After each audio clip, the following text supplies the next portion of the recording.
Alors 2008, c'est un millésime qui fait partie, on va dire, des millésimes classiques dans le Bordelais, mais les millésimes classiques ont presque tendance à disparaître, ce qui est un paradoxe, puisque maintenant les millésimes plus solaires, plus généreux, un petit peu baroques, eh bien on en a 4 à 5 sur 10.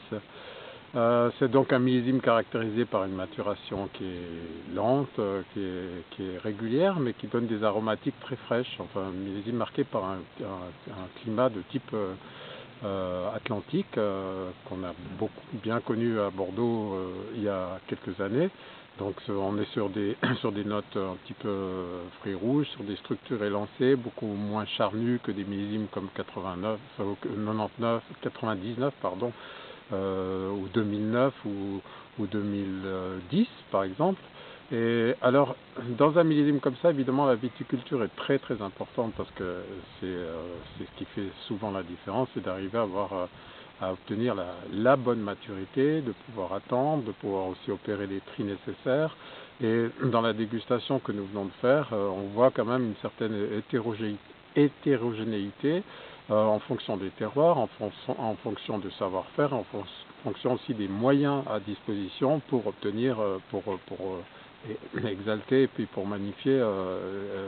les crus. Donc on a des vins qui sont sur des structures un tout petit peu minces, un peu effilées, végétales, avec des notes végétales, donc des vins disons relativement linéaires.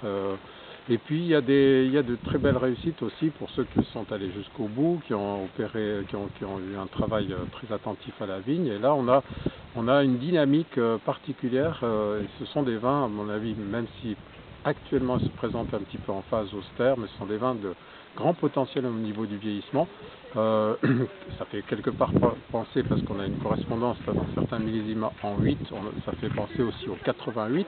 mais certainement en mieux parce qu'on a plus de moyens à disposition, la technique est plus précise et la viticulture aussi plus attentive.